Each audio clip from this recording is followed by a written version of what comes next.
I'm Robin Lee Hall and I'm an artist. And what we're going to do in this session is we're going to have a go at trying to draw a nose full face. Now I'm going to be working from images from the BP Portrait Award 2020, and you can see I've selected a few noses from those paintings on the left-hand side of the screen. I'm working with an Apple Pencil and an iPad Pro tablet, and I'm using the Procreate app. Now, if you want to join me with pencil and paper, I've got some instructions at the bottom of the screen.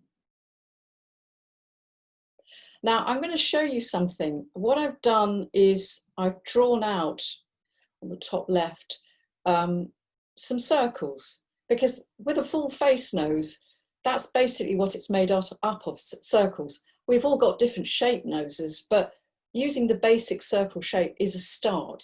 So that's what I normally do when I draw. I get some shapes down first. And you can see that I've already done that. I've got some shapes down. And the first thing I'm going to do is to start to get the shapes of the sides of the nostrils as they come round. And in fact, the nose kind of dips down, doesn't it? It kind of dips down below that circle. So I'm going to try and get that shape in there like that as it comes down and then comes up. And then you've got the nostril shape either side, which isn't quite as low as the tip of the nose. So all the time I'm kind of looking at shapes to give me sort of clues. I'm also going to draw the side of the nose as well.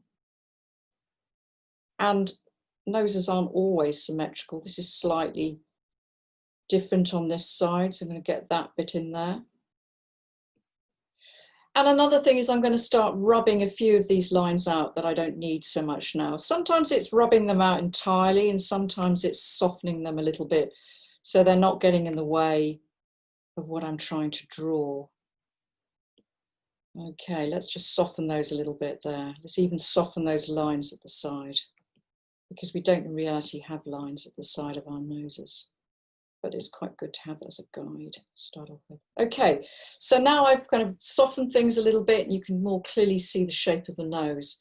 The next thing I'm going to do is I'm going to get some tone on, because tone really starts to describe it.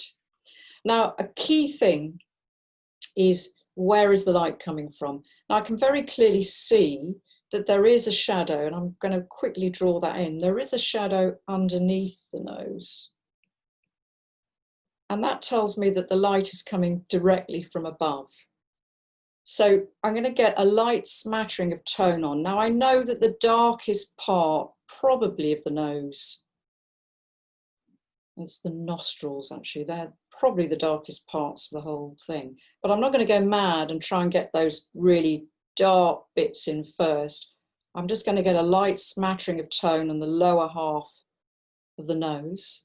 I'm also going to try and get some tone on the sides of that circle that we originally drew, so that I'm working towards trying to get the tip of the nose to have a bit of light on. Another thing is to try and get a little bit of tone either side of the nose, where the cheeks are. That's quite a key thing. Try and get that in. I'm going to go back into the nostrils. Just get some dark in those nostrils there, like that. And often you'll see underneath the nose that funny little sort of keyhole bit. So there's a little bit going on down there, like that. So that's basically how I would start drawing a nose. If I had a lot more time, I would add a lot more tone. And in fact, I've done another one where I've got a little bit more tone. So we're going to get rid of this one here, and I'm going to show you. This is with a lot more tone, how you build it up. And this is why rubber's quite important, because I can put some tone down and then I can go back into that tip of the nose to get the light back. And even sometimes on the sides of the nose, either side of the nostril, I can actually get a little bit of light there too. So I hope that this has helped you start to think about how to draw a nose, maybe have a go at your own nose, look in the mirror. I hope you've enjoyed the session. Thank you very much.